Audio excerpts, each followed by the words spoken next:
Iyyaka na'budu, ruh yang menyembah dengan kesadaran murni.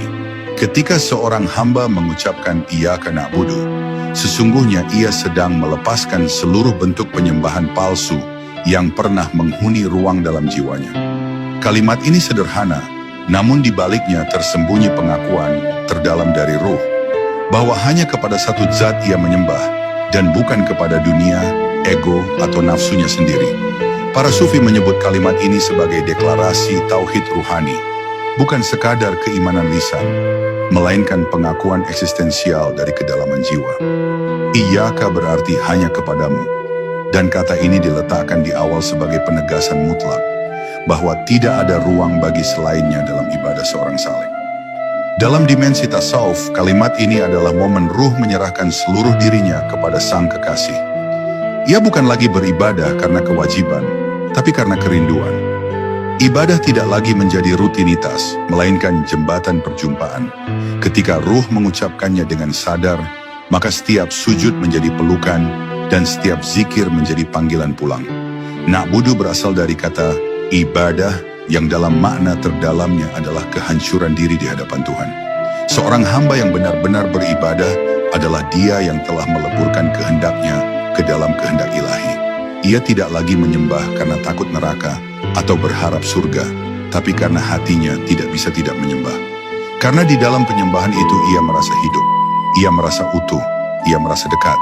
Inilah maqam ubudiyah murni, maqam para pecinta yang telah kehilangan dirinya dalam kehadiran Tuhannya. Para arif menyebut bahwa na'budu adalah bentuk jamak.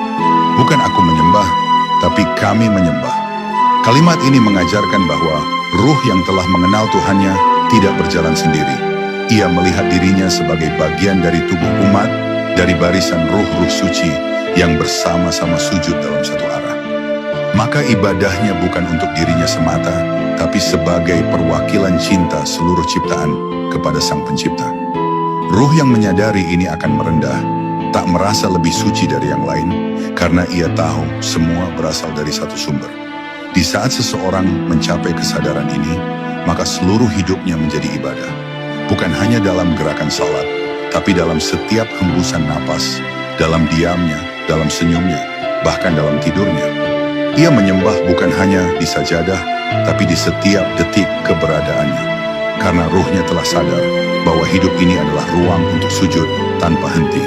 Dan semakin dalam ia menyadari hal ini, semakin lapang pula hatinya menerima semua ketentuan ilahi.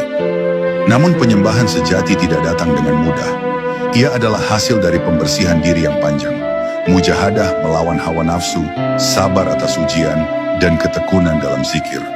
Para sufi berulang kali menegaskan, tidak ada ibadah sejati tanpa fana. Harus ada kehancuran ego, pembakaran hasrat dunia, dan ketundukan total terhadap takdir. Di sanalah ruh mulai mengenal makna penghambaan dalam bentuknya yang paling murni. Bukan keterpaksaan, tapi kerelaan total yang penuh cinta. Maka bab ini menyingkap fase penting dalam perjalanan ruhani. Dari pengenalan terhadap Rabb menuju pengakuan cinta, dan akhirnya tiba pada penyembahan yang tulus. Iyyaka na'budu bukan sekadar kalimat dalam doa, tapi sumpah rahasia ruh kepada Tuhannya. Hanya kepadamu aku tunduk, hanya kepadamu aku kembali. Dan dari titik inilah, ruh mulai masuk ke maqam yang lebih tinggi. Maqam pertolongan yang akan kita temui dalam kelanjutan ayat ini.